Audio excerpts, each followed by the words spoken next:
ये नीचे वाले पे तो फिर मैं वो गड़बड़ा गया यार, कोई बात नहीं है, उसी में ज्वाइन कर दिया जैसे जाएगा। ज्वाइन हो जाएगी ज्वाइन हो जाएगी एडिटिंग।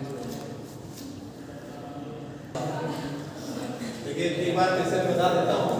देखिए लेमा में क्या होता है, lemma is a proven statement which are proven other statement. Lemma एक प्रूवन स्टेटमेंट है, एक ऐसा स्टेटमेंट जिसका यूज करके हम दूसरे स्टेटमेंट को क्या करते हैं, प्रूव करते हैं। ठीक है, तो आप पढ़ना है यूक्लिड डिवीजन लेमा। यूक्लिड का डिवीजन में लेमा पढ़ना है। इन्होंने क्या बताया था यूक्लिड ने, if a and b are two positive integers, कि अगर a और b दो पॉजिटिव इंटीजर्स आपको गिवन है, then there exist unique non negative integers. Non negative का क्या मतलब होता है, जीरो के अलावा। जब नॉन नेगेटिव लिखेंगे तो जीरो के अलावा, क्योंकि जीरो ना तो नेगेटिव होता है ना ही पॉजिटिव होता है। There exist unique non negative integers q and r such that a equal to b2 plus r, कि अगर a और b r को दो पॉजिटिव इंटीजर दिए हैं तो दो और नॉन नेगेटिव इंटीजर्स एग्जिस्ट इसमें करें, तो अगर उसको लिखा जाएगा a equal to b2 plus r। अब यहां पर देखेंगे r की वैल्यू कितनी होनी चाहिए, 0 और b के बीच में। 0 भी हो सकता है 0 से बड़ा और b से छोटा। b क्या हो गया यहां पर, डिवाइडर हो गया। तो a को हमने माना डिविडेंड, b को क्या माना, डिवाइडर। q क्या है, डिफरेंस है, r डिविडेंड है। ठीक है, जैसे एग्जांपल में हमने ले लिया कि 27 और 5, तो इसको मैं इस तरह से लिख के बता रहा हूं कि 27 को हमने यहां लिख दिया, 5 को यहां लिख दिया। 5 से डिवाइड करेंगे तो डिफरेंस कितना आएगा, 5 ही आएगा, डिविडेंड 2 आ गया। तो इसका मतलब ये हुआ कि 5 और 2 यानी दो यूनिक पॉजिटिव इंटीजर्स एग्जिस्ट इसमें कर रहे हैं 27 और 5 में। नहीं, 27 और 5 के अलावा दो और आ गए, 5 और 2 में। तो ये हो गया। चलिए इसको मिटा दें, डाले। यस अब पढ़ते हैं लोग एल्गोरिथम क्या होता है। ठीक है, एल्गोरिथम आएगा तो एल्गोरिथम क्या होता है वो बोलता है। ठीक है, तो एल्गोरिथम का मतलब होता है वेल डिफाइंड स्टेप्स। क्या होता है, वेल डिफाइंड स्टेप्स। अब यहाँ हम लोग यूज करेंगे एल्गोरिथम किसका, यूक्लिड का डिवीजन एल्गोरिथम। डिवीजन में एल्गोरिथम यूज करेंगे क्या, फाइंड करने के लिए एचसीएफ फाइंड करने के लिए एल्गोरिथम यूज किया जाएगा। कि पहले जो छोटे क्लास में आप एचसीएफ पढ़ते आए उसके अलावा, ठीक है, दूसरे तरीके से हम लोग यहाँ एचसीएफ फाइंड करेंगे। ठीक है, और पहले क्या लिखना है, पहले स्टेप में, दूसरे स्टेप में क्या लिखना है, तीसरे स्टेप में क्या लिखना है, वही वेल डिफाइंड स्टेप को भी एल्गोरिथम कहा जाता है। क्या कहा जाता है, वेल डिफाइंड स्टेप को क्या कहा जाता है, एल्गोरिथम कहा जाता है। एल्गोरिथम लिख दीजिए यहाँ पर, एल्गोरिथम लिखिए, it is a series of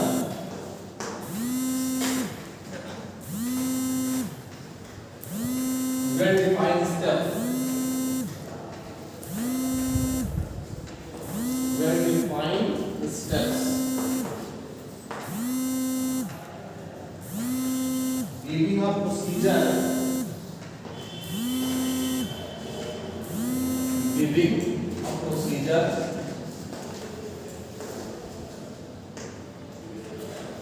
giving a procedure to solve a particular type of problem, to solve a particular type of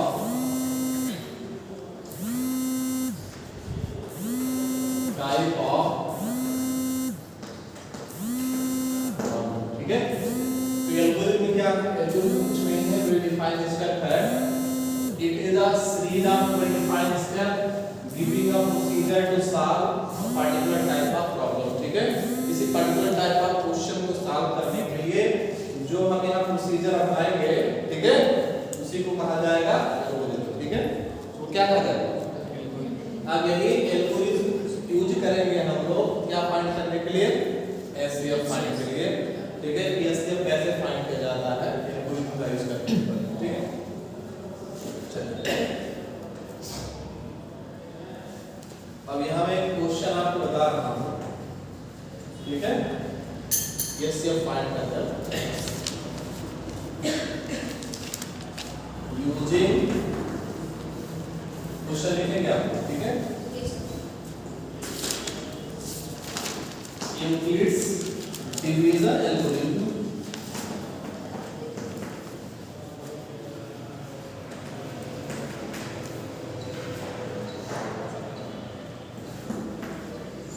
find LCM of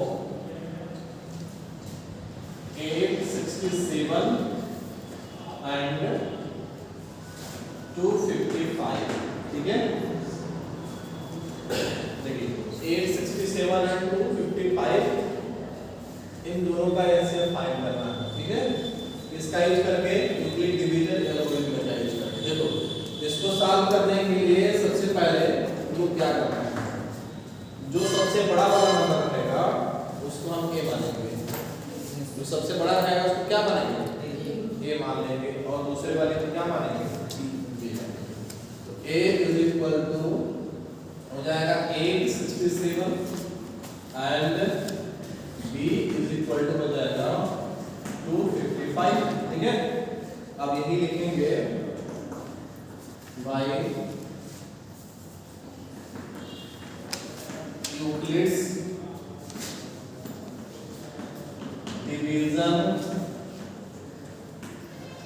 division lemma है, ठीक है। देखो ये एल्गोरिथम थोड़ी लिखेंगे, एल्गोरिथम मतलब क्या होगा, ये तो स्टेप है, ठीक है। वही स्टेप क्या क्या मैं फॉलो कर रहा हूं वही एल्गोरिथम हो जाएगा। अब यहाँ लिखेंगे a is equal to bq plus r पूरा लिखेंगे यहाँ पर, r is greater than equal to 0 but less than b, ये लिखेंगे।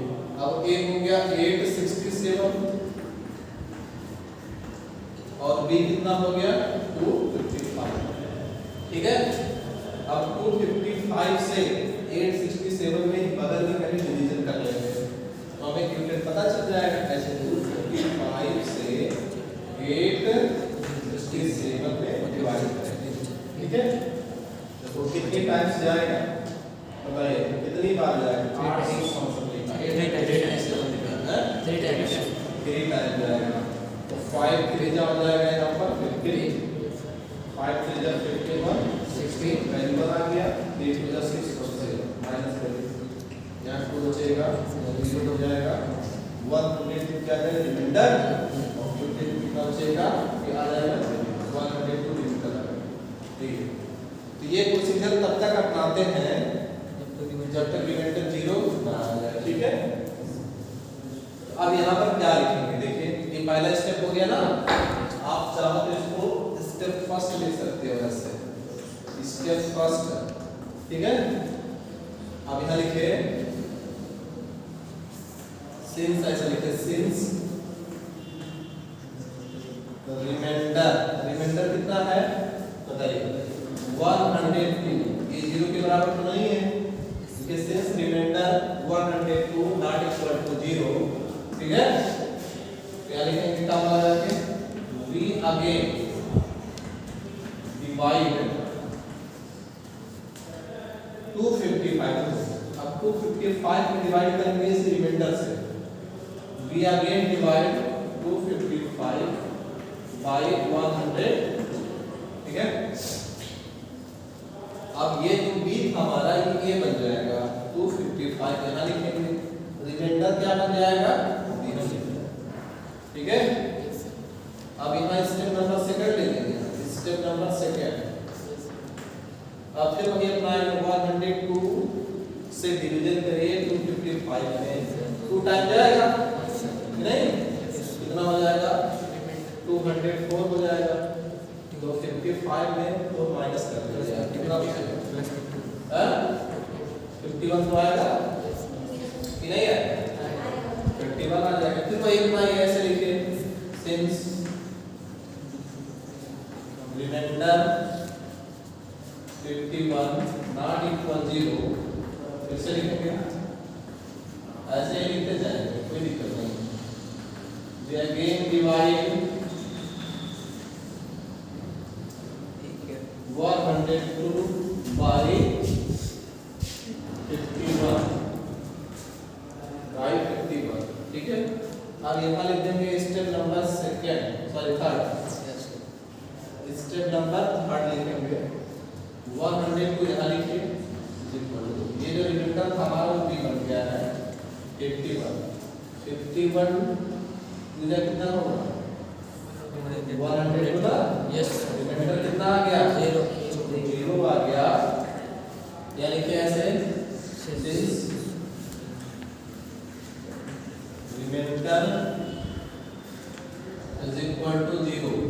लिमिटर 0 आप आ जाए जो बी रहेगा वही हमारा क्या बन जाएगा एचसीएफ। Yes sir. क्या बन जाएगा एचसीएफ। एचसीएफ बन जाएगा। दिखाई दे रहा नीचे यस सर। यस पूरा, यानी कि हेंस एचसीएफ ऑफ किसका था HCF 867 and 255 and 255 is equal to 50 degree. यही स्टेप है, इसको एल्गोरिथम कहा गया। ठीक है, स्टेप 1, स्टेप 2, स्टेप 3 स्टेप में क्या फाइंड हुआ 867 और 255 का एचसीएफ, राइट? यस। तो इस स्टेप द्वारा ठीक है हम एचसीएफ फाइंड किए हैं। छोटे क्लास में दूसरे तरीके से फाइंड कर देते हैं। तो इसी स्टेप को क्या कहते हैं एल्गोरिथम कहते हैं। यस। एल्गोरिथम में क्या होगा it is a series of well defined step giving a procedure to solve a particular type of problem. ठीक है, तो वेल डिफाइंड क्या होता है स्टेप होता है। ठीक है, इसका यूज करके हम लोग क्या फाइंड करेंगे क्लास 10 में एचसीएफ फाइंड करेंगे। ठीक है, देखिए तो पहले हम लोग क्या किए जो सबसे बड़ा नंबर था उसको a मान लिया, छोटे वाले को क्या मान लिए b मान लिए। फिर हमने क्या लिखा Euclid division lemma a equal to b cube plus r। a के जगह पे हमने वही लिख दिया 867 और b के जगह क्या लिख दिया 255। a को क्या बताया था डिविडेंड बताया था, क्या था डिवाइजर। ठीक है, तो डिवाइजर से डिविडेंड में डिवाइड किए, डिविडेंड कितना आ गया 3, रिमाइंडर आ गया 0। ये तब तक करते रहेंगे जब तक रिमाइंडर हमारा 0 जितना आ जाए।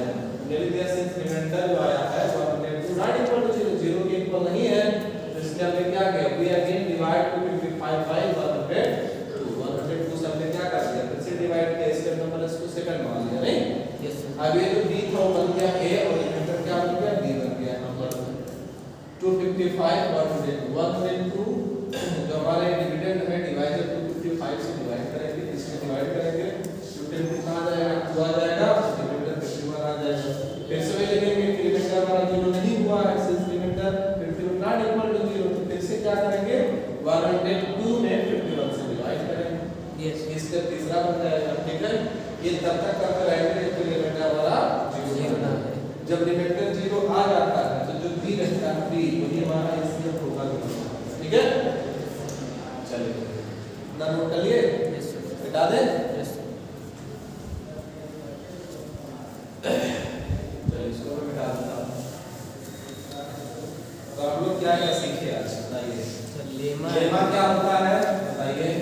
लेमा एक एडमिटेड स्टेटमेंट होता है जिसका यूज करके हम अदर स्टेटमेंट को प्रूव करते हैं। ठीक है, तो जैसे यूक्लिड का डिवीजन लेमा, यूक्लिड ने क्या बताया कि अगर आपको दो पॉजिटिव इंटीजर मिले हैं दो ऐसे और भी unique positive unique non integer non positive integer non negative integer non positive non negative integers exist करते हैं, जब उसको लिखा जाएगा a equal to b plus r और r क्या होगा ठीक है 0 और b के बीच में होगा। ठीक है, 0 हो सकता है b हो सकता है। ठीक, a को हमने क्या मान लिया था वहां पे a को क्या माना डिविडेंड, b को क्या माना था डिवाइडर, डिविडेंड आपको रिमाइंडर माना था, नहीं।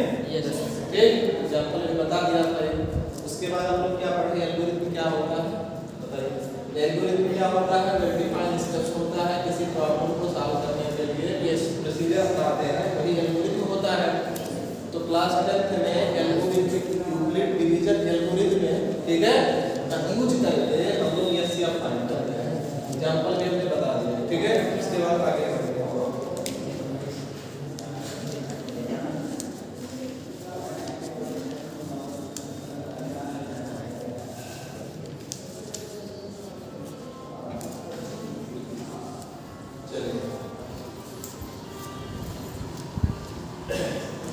अगला क्वेश्चन हम लोग पढ़ते हैं, इसका यूजेज पढ़ते हैं। ठीक है, यूक्लिड डिवीजन लेमा का यूजेज पढ़ते हैं। ठीक है, एग्जांपल में बता रहा हूं so that any positive odd integer question लिख लेंगे so that any positive odd integer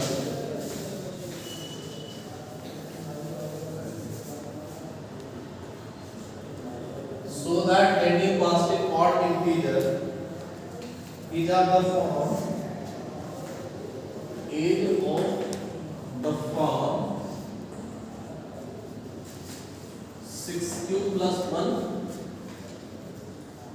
or 6 cube plus 3 or 6 cube plus 5 where q is some integer, where q is some integer.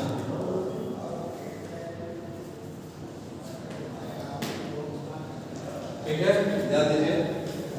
अब यूक्लिड डिवीजन लेमा का uses पढ़ते हैं और मुझे show करना है कि कोई भी पॉजिटिव ऑड इंटीजर है उसको 6q plus 1 अथवा 6q plus 3 या फिर 6q plus 5 के रूप में दिखा सकते हैं। ठीक है, तो ये सब दिखाने के लिए, ठीक है, तो मुझे कोई आर्बिट्री पॉजिटिव इंटीजर मानना पड़ेगा।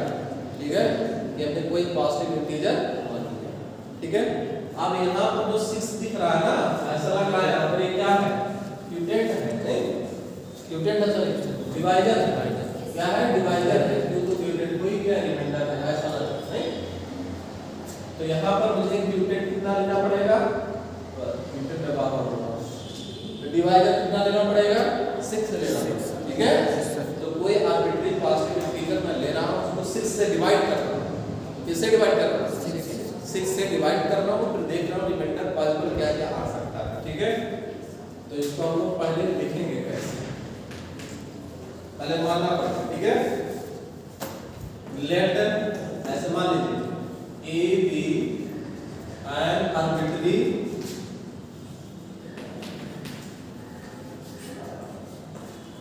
Odd positive integer.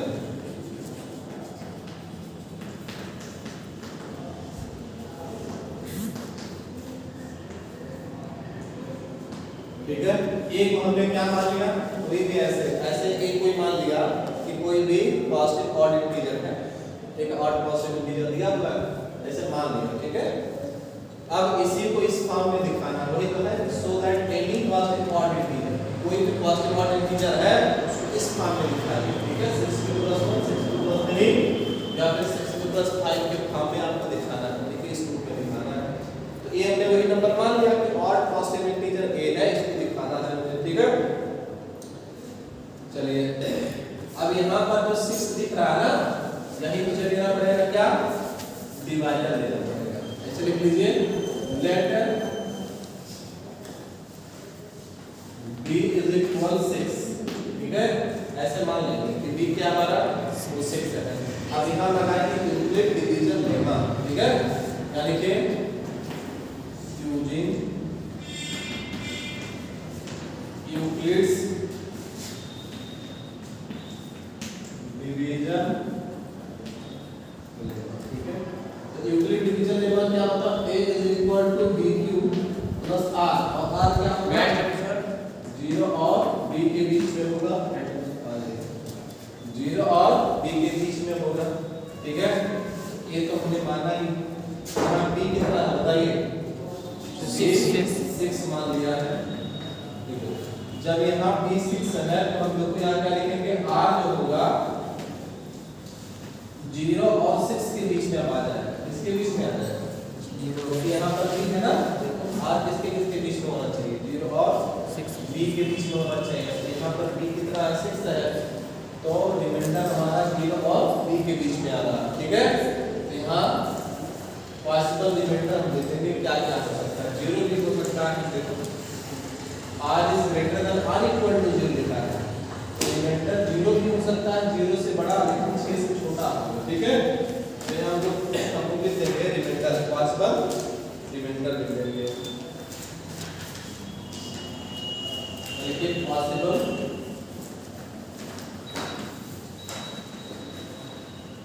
Value of r। r का क्या क्या पॉसिबल वैल्यू हो सकता है, 0 हो सकता है, 1 हो सकता है, 2 3 4 5 हो सकता है, 6 हो सकता है क्या? नहीं, 6 से छोटा होना चाहिए। तो यहाँ पर अगर हम रिमाइंडर को 0 मान लें, देखो यहाँ इफ r इक्वल टू अगर हम 0 मान लें तो क्या होगा? इम्प्लाई करिए a is equal to 6 cube, remainder 0 हो गया, ठीक है। अगर रिमाइंडर को कितना मान लें? 1 मान लें, रिमाइंडर कितना मान लें? 1 मान लें, तो a इक्वल कितना आएगा? 6 क्यूब प्लस 1 हो जाएगा, होगा कि नहीं होगा? ऐसे तो लिखिए इफ रिमाइंडर हम 2 मान लें, इसी में से ले सकते हैं, कितना आएगा? a is equal to 6 cube plus 2 आ जाएगा। इफ r इक्वल टू 3 मान लें तो क्या आएगा? a equal to 6 cube plus 3 हो जाएगा, ऐसा और इधर लिख दो। If r is equal to 4 ले लें, इसी में से ले सकते हैं ना, पॉसिबल कर लो आपका। a is equal to 6 cube plus 4 हो जाएगा। इफ r इक्वल टू 5 मान लें, a is equal to 6 cube plus 5 हो जाएगा, ठीक है। हो जाएगा कि नहीं हो जाएगा? लेकिन आप यहाँ पर देखिए कि यहाँ पर 6 क्यूब आया है, 6 क्यूब प्लस 2 आया है, 6 क्यूब प्लस 4 आया है, ये तो क्या है? इवन पॉसिबल इंटीजर, नहीं? जब क्यों कोई इंटीजर होगा और इवन नंबर से किसी धन कोई इंटीजर में अगर इवन इंटीजर से मल्टीप्लाई कर दिया जाए तो कैसा इंटीजर आता है? इवन ही आता है ना? Yes sir. यहाँ पर क्यों तो पहले गिवन था कि क्या है कि कोई इंटीजर गिवन है, यहाँ पर 6 है, ठीक है। 6 क्यूब प्लस 2, 6 क्यूब प्लस 4, देखो यहाँ पर 2 4 ये सब कौन से नंबर है? इवन नंबर है। Yes sir. देखो 6 क्यूब क्या है? क्यों वो इंटीजर है, 6 तो इवन नंबर है, तो इस इवन नंबर का इस इंटीजर में मल्टीप्लाई करेंगे तो इवन ही आएगा, जैसे इवन हो गया, ठीक है। इतना इवन है उसमें इवन नंबर में तब भी इवन आएगा ना? यस कि नहीं आएगा? इतना 6 क्यूब इवन है उसमें इवन 4 किसे ऐड कर दे फिर इवन आएगा। इसके मतलब ये हुआ कि 6 क्यूब प्लस 2, 6 क्यूब प्लस 4 क्या है? इवन पॉसिबल इंटीजर है, ठीक है। इसको हमें लेना नहीं, क्वेश्चन क्या बता रहा है? So that any positive odd integer is of the form 6 cube plus 1, 6 cube plus 3, 6 cube plus 5, इस फॉर्म में हमें odd positive integer बताना था। क्या वो नंबर आ गया? हाँ आ गया। 6 cube plus 1 आ गया, 6 cube plus 3 आ गया, 6 cube plus 5 वही तो नंबर हमने ये माना था कि मान लेते वो नंबर a है, ठीक है। वो नंबर a है कि कोई भी पॉजिटिव ऑड इंटीजर है। क्या क्वेश्चन कर रहा था कि कोई भी पॉजिटिव ऑड इंटीजर अगर आपको गिवन है उसको 6 क्यूब प्लस 1 अथवा 6 क्यूब प्लस 3 या फिर 6 क्यूब प्लस 5 के रूप में दिखाइए, ठीक है, ऑड पॉजिटिव इंटीजर के लिए, ठीक है। यहाँ पे देखेंगे कि गिवन वाला है ये रूप में भी नहीं, गिवन वाला लिया जाएगा नहीं, यानी कि but 6 cube plus 6 cube plus 2 and 6 cube plus 4 ये क्या है बताइए? क्या है? R even positive integers, ये इवन पॉजिटिव इंटीजर्स है, इसको मुझे लेना नहीं, ठीक है। एंड ए क्या है? ए इज ऑड, ए को हमने ऑड पहले मान लिया था, ए क्या? ए भी है आर्बिट्ररी ऑड पॉजिटिव इंटीजर, ए को क्या माना था? ऑड माना था ना। लिखेंगे यहाँ पर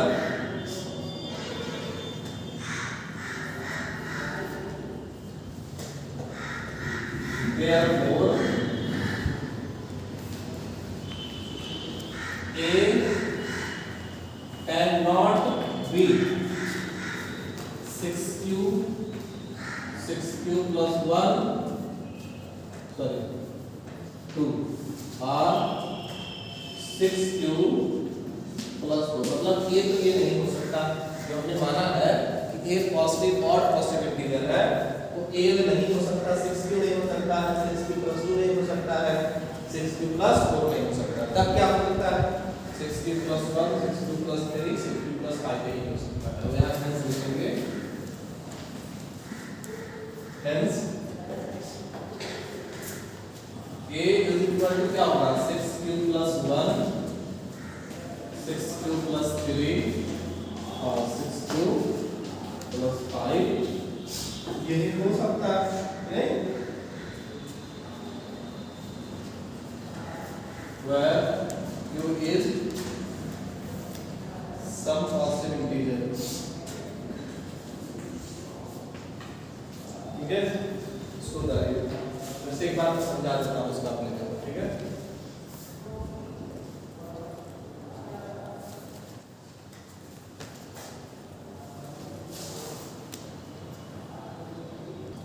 चलिए एक बार फिर से मैं इसको समझा देता हूँ कि क्वेश्चन क्या है नहीं।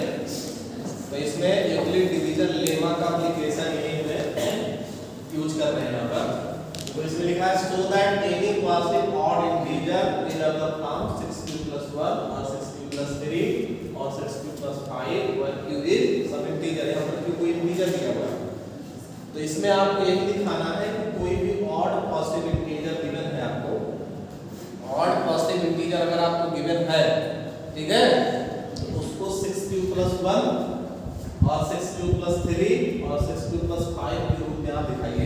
यहाँ पर q क्या है कोई इंटीजर है। ठीक है चलिए अब इसको दिखाने के लिए कोई आर्बिट्री ऐसे पॉजिटिव ऑड पॉजिटिव इंटीजर लेना पड़ेगा कोई भी ऐसे। ठीक है हमने मान लिया एक कोई ऐसा ठीक है ऑड पॉजिटिव इंटीजर है उसी को हमें दिखाना है इसको।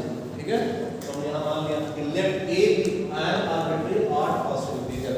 ठीक है अब इसमें हम लगाएंगे क्या देखो हाँ यहाँ b = 6 हमने लिखा है तो यहाँ पर 6 सभी में दिख रहा नहीं ऐसा लग रहा है कि यहाँ पर ये b है b + r ऐसा दिख रहा है कि नहीं दिख रहा Yes, b क्या था b था डिवाइडर तो यहाँ पर b को हमने मान लिया 6 जो भी ऐसा शो करना रहेगा ना वही b मानना है आपको। ठीक है दिखाने के लिए तो हमने मान लिया b = 6। अब यहाँ लगाएंगे यूक्लिड डिवीजन लेना। यूक्लिड डिवीजन लेना क्या होगा a = bq + r where r is greater than or equal to 0 but less than b होता है नहीं। अब ये तो हमने मान लिया है अब b कितना है 6 के इक्वल है तो 6q + r हो गया। अब यहाँ b 6 है ना तो यहाँ भी लिखना पड़ेगा कि b 6 है। इसका क्या मतलब हो गया इसका मतलब हुआ कि r जो रिमाइंडर है 0 और 6 के बीच में आ रहा है तो हमने लिख दिया possible value of r remainder का पॉसिबल वैल्यू क्या क्या हो सकता है 0 भी हो सकता है इक्वल टू लिखा हुआ 0 1 2 3 4 5 ये हो सकता है करेक्ट। अब यही रिमाइंडर उठा करके इसी में अप्लाई करेंगे। ठीक है अगर रिमाइंडर में 0 लेता हूं if r = 0 तो क्या आएगा a = 6q + 0 मतलब 6q आएगा नहीं। अगर रिमाइंडर में कितना लेता हूं 1 लेता हूं उसमें से जाएगा a = 6q + 1 आएगा ना नहीं आएगा। अगर रिमाइंडर में 2 लेता हूं ठीक है r = 2 तो क्या आएगा a = 6q + 1 आएगा। अगर रिमाइंडर 3 लेता हूं तो a = 6q + 3 आ जाएगा ऐसे 4 भी आएगा और 5 भी आएगा। ठीक है अब ये आ गया। अब मुझे को दिखाना था कि ऑड पॉजिटिव इंटीजर लेकिन यहाँ पर हम देख रहे हैं 6q है q कोई इंटीजर किसी भी इंटीजर में अगर किससे मल्टीप्लाई कर दिया जाए इवन से तो क्या आता है इवन ही आता है ना कि नहीं आता बताइए। इवन नंबर से किसी भी नंबर में अगर किसी पॉजिटिव इंटीजर में ठीक है मल्टीप्लाई कर देंगे तो इवन आएगा। इसका मतलब ये इवन आ गया इवन आ गया इवन आ गया लेकिन यहाँ पर देखिए 6q + 2 ये इवन है इवन नंबर होने के इवन ही है ये भी इवन है 6q इवन है 6q क्या है इवन है इसमें इवन में फिर से बना अगर ये इवन आएगा तो ये इवन नहीं लेना था मुझे। ठीक है इवन नहीं लेना था मुझे ऑड लेना था ऑड वाले का लेना तो इसलिए हमने लिख दिया यहाँ 6q + 2 6q + 4 ये सब क्या है इवन पॉजिटिव इंटीजर्स हैं और ये ऑड नहीं हो सकते। ठीक है ये तो हमने ऑड माना तो इवन है तो उसको मुझे छोड़ना पड़ेगा। ठीक है इसमें भी लिखा therefore a cannot be 6q + 2 और 6q + ये नहीं हो सकता 6q नहीं हो सकता 6q + 2 नहीं हो सकता 6q + 4 नहीं हो सकता। तब क्या हो सकता है बच गया 6q + 1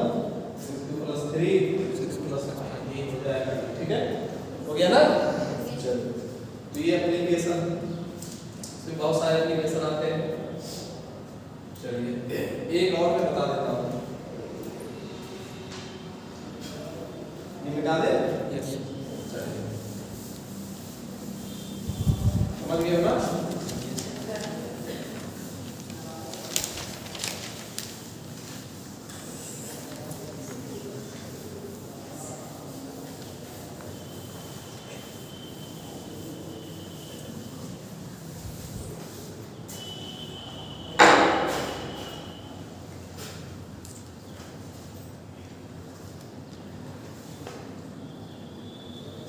चलिए एक बढ़िया वाला क्वेश्चन लगाते हैं, दो क्वेश्चन लगाएंगे। यहाँ सो दैट, मैं यहाँ पहले लिखिए using Euclid division lemma,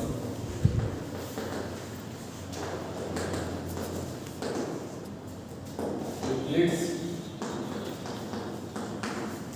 division lemma, so that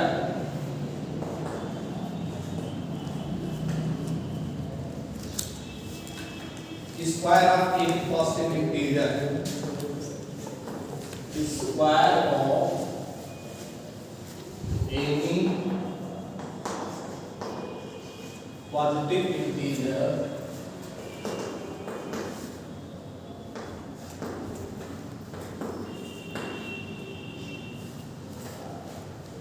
is either of the form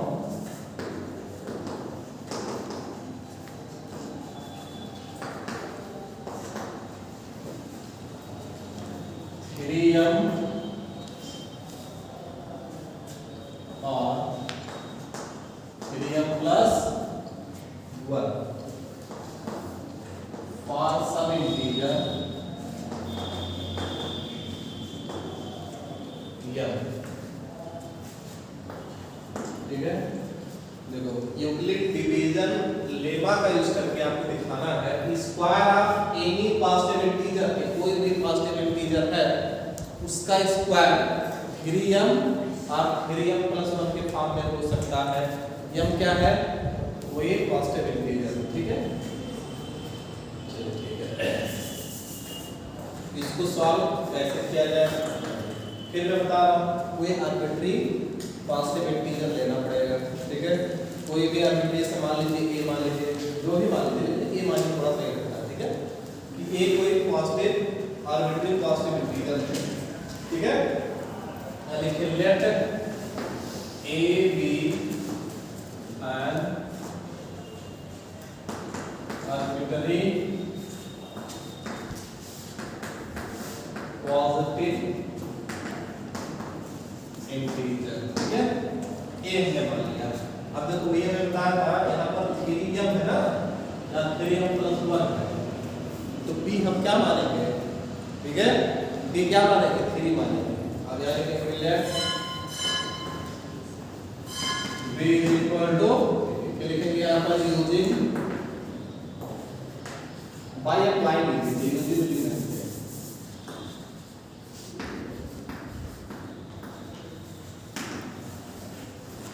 Euclid's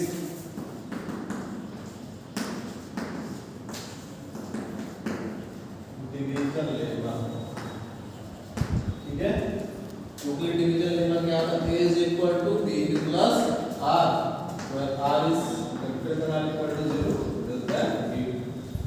a तो हमने माना कि कोई भी पॉजिटिव इंटीजर है, b क्या मान लिया? 3 क्यों आ गया प्लस r, लेकिन यहाँ पर ध्यान दीजिए square of any positive integer का स्क्वायर लेना है, मुझे क्या लेना है?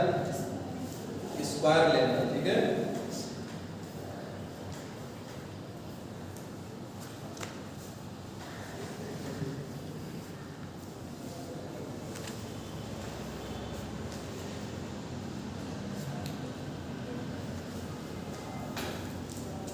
चलिए स्क्वायर जब लेना है तो यहाँ कर दीजिए क्या? स्क्वायर, यहाँ भी आएगा स्क्वायर, ठीक है। यहाँ लिखा है using Euclid division lemma so that square of any positive integer. तो पॉजिटिव इंटीजर जो हमने a लिया है उसका करना पड़ेगा क्या? स्क्वायर, के लिए दोनों तरफ स्क्वायर लगाना पड़ेगा। अब यहाँ r को वैल्यू देखिए क्या क्या हो सकता है। यहाँ पर r का वैल्यू क्या क्या हो सकता है, देखो यहाँ b की जगह मुझे 3 लिख दिया, ठीक है। यहाँ लिखिए possible value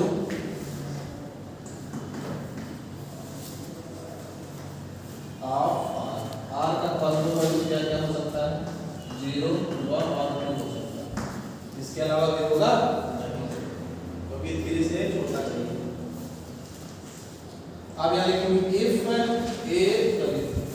r is equal to 0, अगर हम r की वैल्यू कितना ले रहे हैं, 0 ले रहे हैं, तो यहाँ लिखिए a square 3m sorry m cube 3q plus में हो जाएगा 0।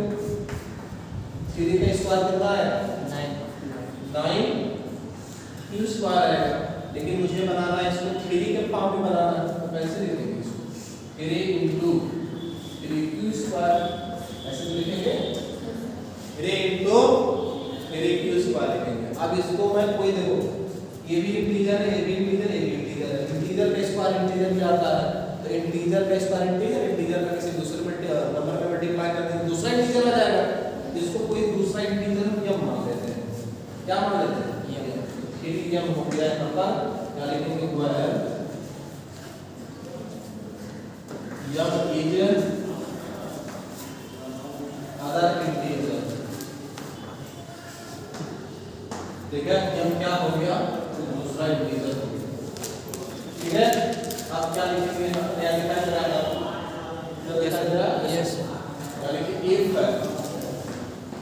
r की वैल्यू अगर मैं 1 चूज करता हूं, r की वैल्यू कितना 1 चूज करता हूं, इस पे रखूंगा a square is equal to 3q plus 1 तो का होल स्क्वायर हो जाएगा। अब यहां अप्लाई करेंगे a plus b whole square का क्या आएगा, देखिए a square plus 2ab plus b square, ये बन गया 9q square plus 6q plus 1 आ गया। लेकिन इसको मुझे बनाना है 3m प्लस 1 के फॉर्म में, तो कैसे बनाएंगे देखिए ध्यान, 3 यहाँ पे कॉमन ले रहा हूँ दोनों, ठीक है। ये बन जाएगा 3q स्क्वायर और ये बनेगा 2q और 1 को बाहर कर देंगे। ध्यान दीजिए फिर से, यहाँ 3q क्या था, कोई इंटीजर था, स्क्वायर इंटीजर भी आएगा तो उसको दूसरे नंबर में मल्टीप्लाई कर दे तो इंटीजर हो जाता है। ये इंटीजर एक इंटीजर कोई दूसरा इंटीजर हो गया, इसको हमने यहाँ मान लिया, ठीक है। तो 3m प्लस 1 हो गया, नहीं यहाँ पे से लिख दीजिए where m is another integer,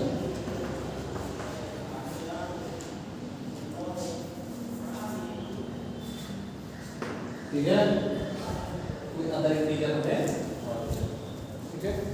अब यही शो करके दिखाना था कि कोई भी पॉजिटिव इंटीजर है उसका स्क्वायर किस फॉर्म में हो सकता है, 3m फॉर्म में हो सकता है या फिर 3m प्लस 1 फॉर्म में हो सकता है, नहीं m क्या है कोई भी इंटीजर है, इस फॉर्म में दिखा सकते हैं, ये आ गया, इसको नोट करिए। आप देखिए ध्यान दीजिए नीचे क्या लिखा जाता है, जो क्वेश्चन दिया रहेगा ना वे क्वेश्चन नीचे लिख दीजिए हेंस करके,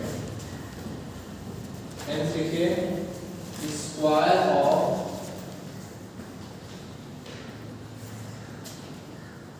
any positive integer in either 3m or 3m plus 1 ऐसे लिखिए, ठीक है। ये लिख दीजिए, हो गया।